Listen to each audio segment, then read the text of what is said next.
한 주간 쏟아지는 옥천 소식들을 모아 포인트를 짚어 해석하는 코너 뷰포인트 시작합니다.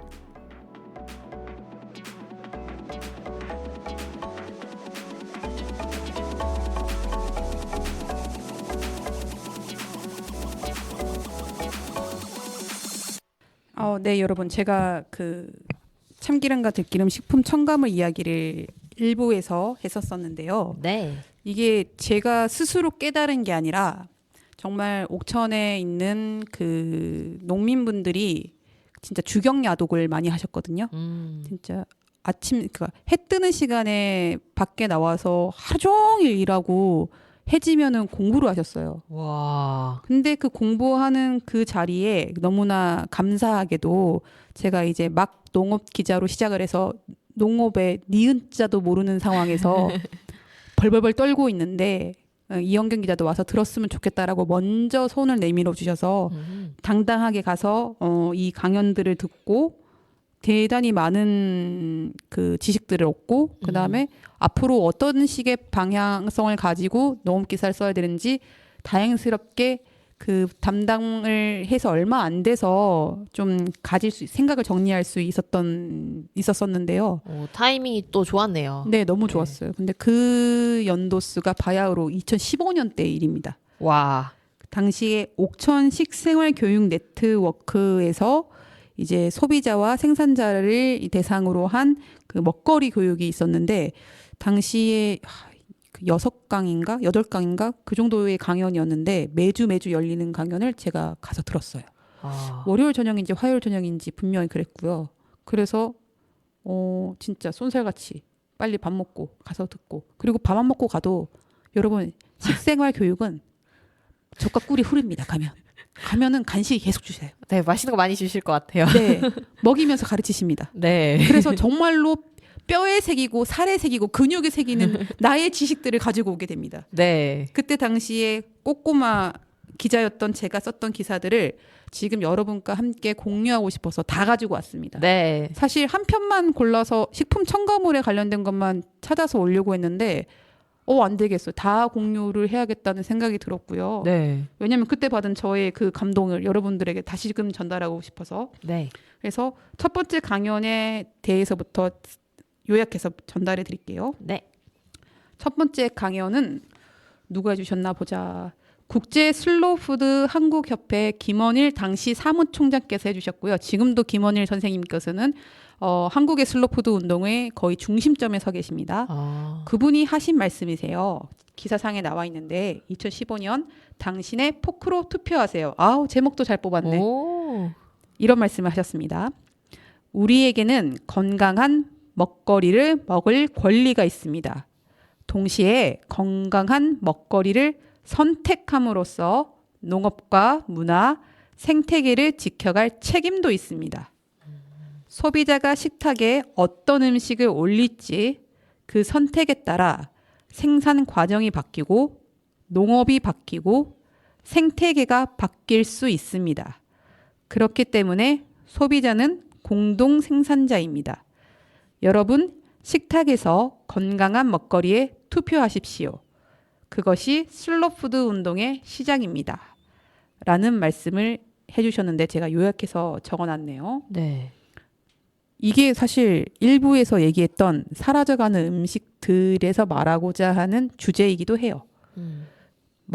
먹거리를 먹을 권리도 있고 그것을 지켜갈 책임도 있다.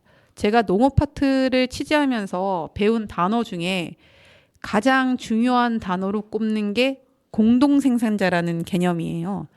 그러니까 소비자라는 말이 아니라 소비자가 아니라 공동생산자다. 왜? 소비자가 어떤 걸 선택하느냐에 따라서 농업을 어떤 식으로 농사를 지을지 어떤 식문화를 가져갈지 그것이 어떻게 생태계에 반영될지가 달라지기 때문에 소비자는 단순히 돈을 내고 재화 용량을 구매하는 게 아니라 생산자다.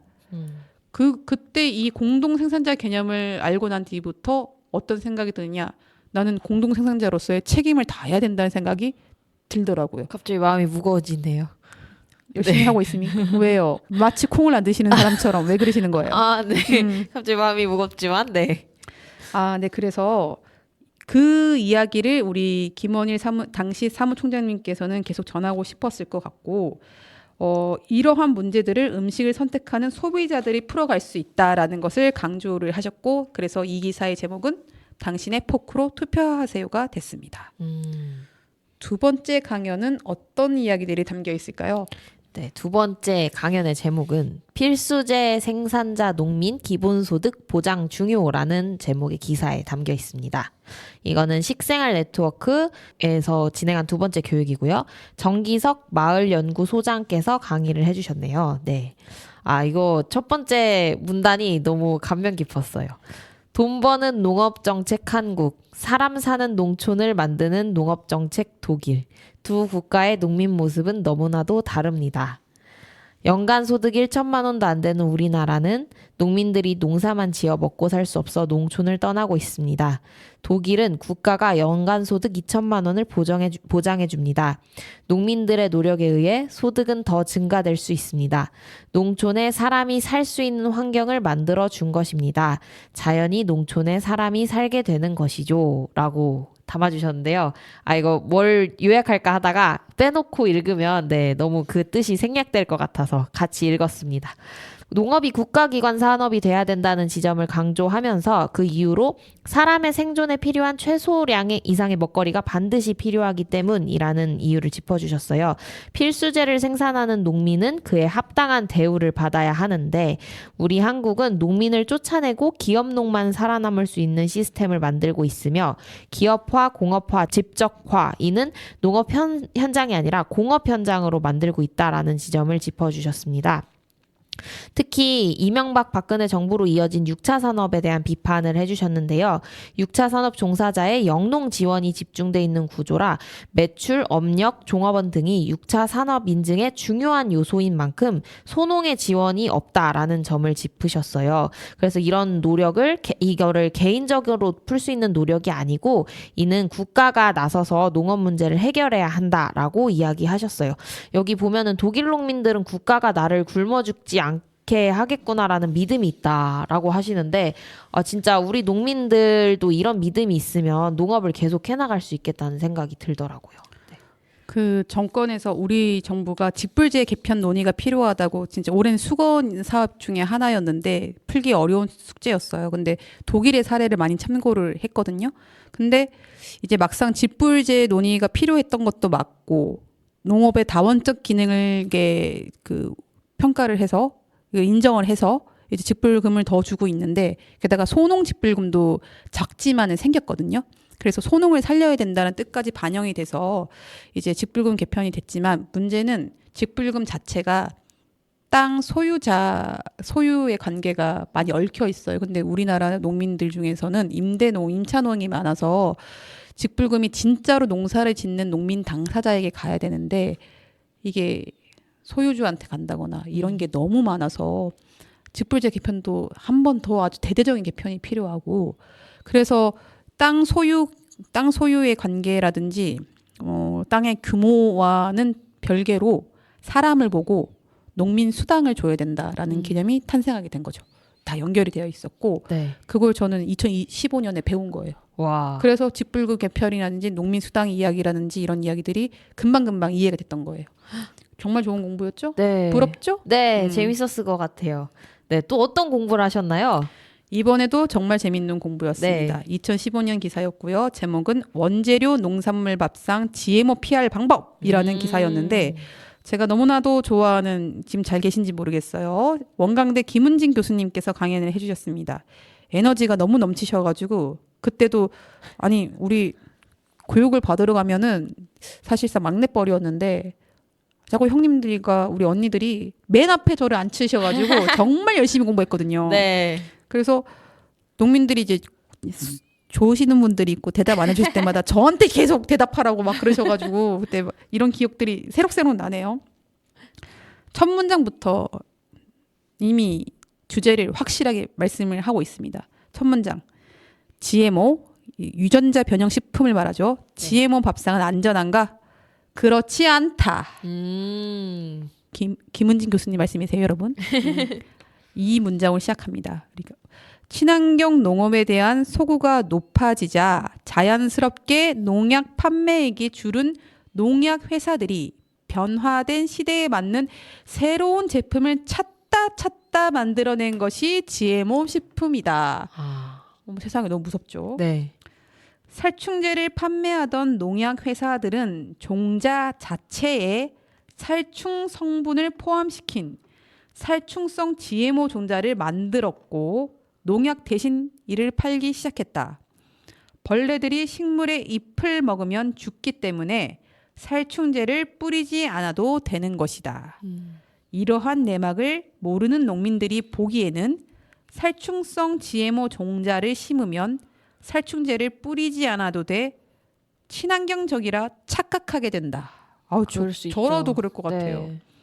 농약값을 아낄 수 있으니 생산비도 절감된다는 게 농약 회사들의 홍보 전략이었다. 정말. 열받네요. 네. 소비자들은 의식적으로 이를 먹지 않으려 하지만 문제는 한국에서 이를 구별하기가 참 어렵다는 데 있다. 간장, 식용유를 만드는 콩이 GMO 콩인지 아닌지 표시하지 않아도 되기 때문이다. 이게 김은진 교수님이 하시고 싶으신 말씀이셨어요. 네. 우리는 법적으로 GMO 종자가 들어갔는지를 표시를 의무적으로 그런 법이 없어요. 네. 그러면은 이 제품은 GMO 콩을 사용하지 않았습니다를 크게 홍보하는 건 역으로 괜찮지 않을까요? 괜찮죠? 네. 그것도 딴지 걸어가지고 약간 못하는 걸로 알고 있어요, 저는. 그럼 누가 GMO 회사들에서 딴지를 건 건가요? GMO 회사일 수도 있는데 일단은 그 제품을 만들어낸 회사에서 왜냐하면 GMO 콩이 저렴하거든요. 그러니까 저렴한 원재료를 집어넣어서 만들었는데 여기에 GMO 콩이 들어갔다고 해서 소비자 선택을 못 받게 되면은 이제 자기네 그 매출에 영향을 받으니까. 그런데 아시잖아요. 우리 유통회사들, 식품회사들 한국에서 대기업인 거. 네. 네, 그래서 참 이게 풀기 어려운 숙제인가 싶지만 정말로 안 풀리는. 2015년에 제기한 문제, 직불금 여러분 아까 전에 혜수 네. PD가 얘기한 거는 그래도 제도 개선이 됐어요. 네. GMO는 안 됐어요. 왜 안 되는 거죠? 풀기 어려운 숙제인가 봅니다. 에휴. 여러분 아까 얘기하셨죠? 네. 투표. 당신의 포크로 투표하세요. 네. 다음 기사 읽어주십시오. 네. 그럼 네 번째 교육을 소개해 보겠습니다. 네 번째 교육은 심온 슬로푸드 매니저께서 강의해 주셨고요. 제목은 한국인 건강 밥상 제철 음식으로부터 입니다. 네. 첫 문단이 인상 깊습니다. 절기에 따라 자연만 모습을 바꾸는 것이 아니다. 사람의 몸도 그에 맞게 조금씩 변한다. 제철 음식이 중요한 이유는 시기에 따라 사람이 필요로 하는 영양소가 충분히 들어있기 때문이다. 라고 시작합니다. 계절의 변화에 적응하지 못하는 우리의 몸이 영양 상태 균형을 유지하기 위해서 제철 음식을 먹어야 한다고 설명하셨대요. 이 강사님께서 하신 말씀인데요. 언제부턴가 우리의 밥상에 제철이 없어졌습니다. 시설 재배, 수입산 농산물이 들어오면서부터죠. 계절에 따른 온도, 강우량, 일조량 등의 변화를 그대로 안고 자란 제철 음식을 먹는다는 것은 대자연의 에너지를 그대로 받아들여 자연과 순응하는 것을 의미합니다. 라고 말씀해 주셨어요. 이 제철 음식을 먹었을 때 호르몬과 신진대사 조절, 영양소 섭취를 할 수 있다고 하는데요. 네, 이렇게 제철 음식이 중요하다는 걸 이런 강의를 들으면 알 수 있겠네요. 네. 제철 음식이 여러분 사라지고 있습니다. 네. 그게 비단 기후가 엉망진창이 돼가지고 사라지고 있는 생산량에 영향을 미친 것도 있지만 어떻게 사라지고 있냐면요. 가령 이런 겁니다.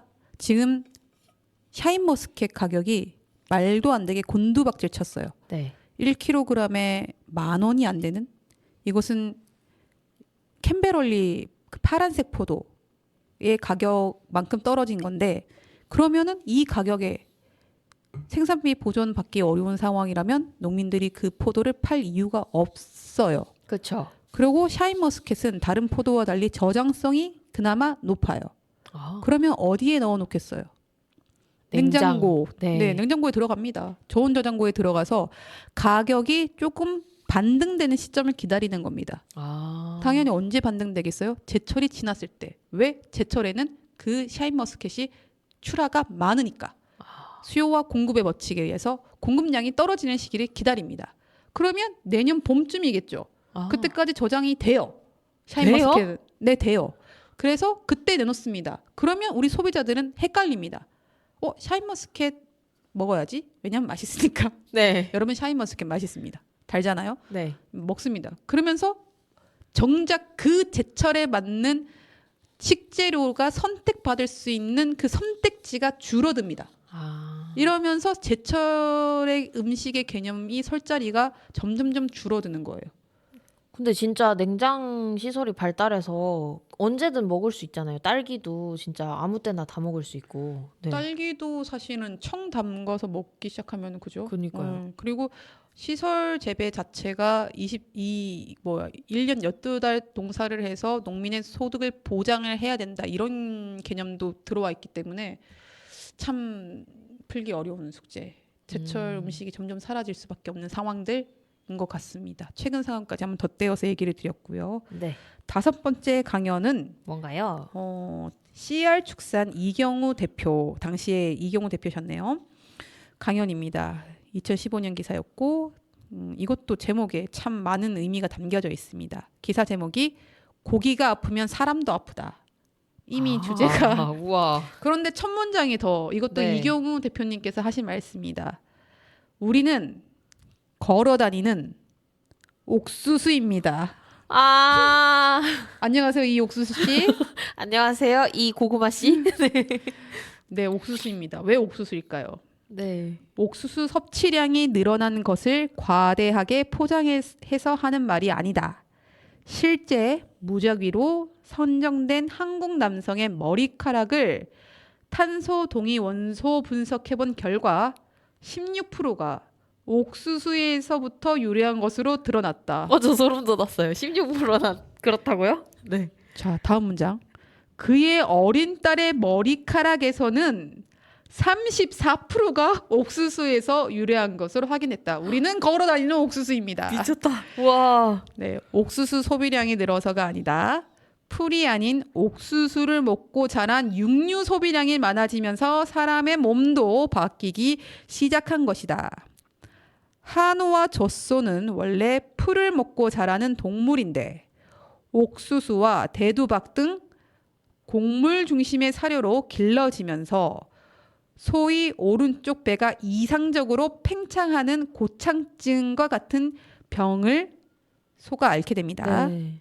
건강하지 않은 소를 섭취하고 이런 소에게서 나오는 우유를 먹다 보니 사람도 같이 아프게 되는 겁니다.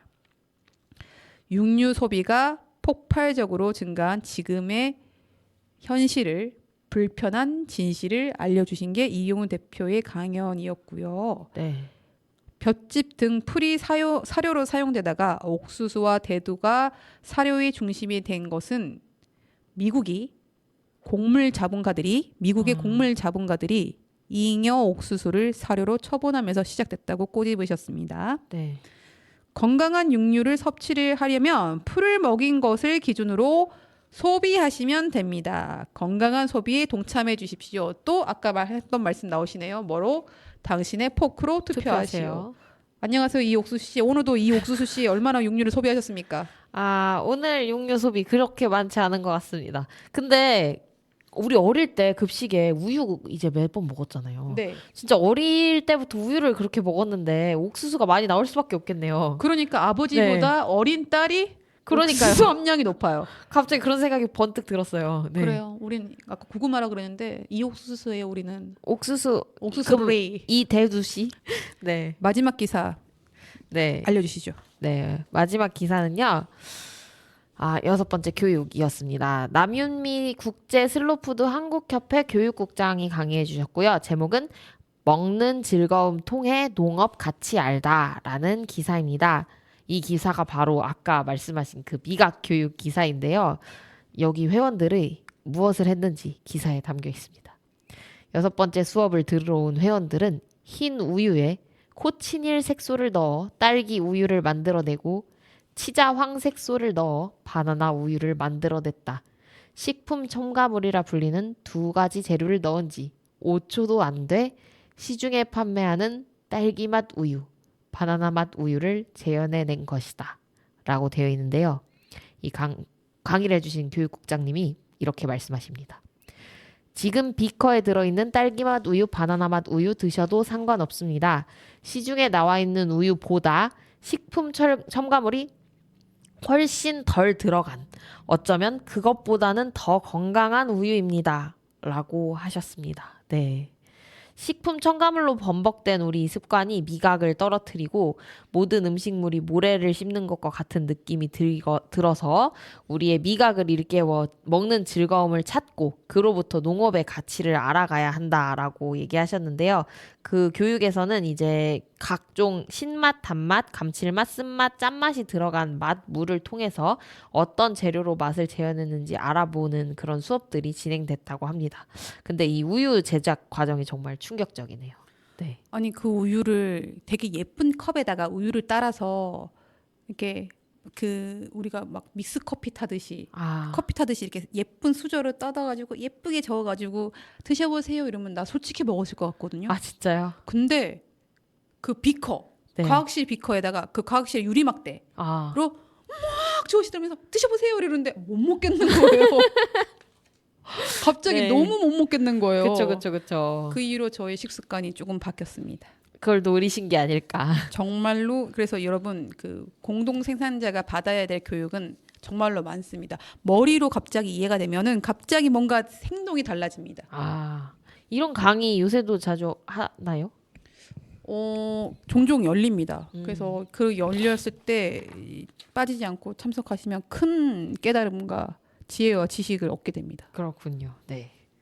그렇다면 우리 다음 이제 노래를 한 곡 들을 시간이 된 것 같아요. 우리 여러분들은 방송을 통해서 지금 기자님이 받았던 교육을 대신 일단 맛보게 하셨는데요. 다음에 혹시 식생활 네트워크나 이런 곳에서 교육이 열리면 한 번씩 가보시면 좋을 것 같습니다. 다음 노래는요. 온유의 오 듣고 다음 이야기로 넘어가 보도록 하겠습니다.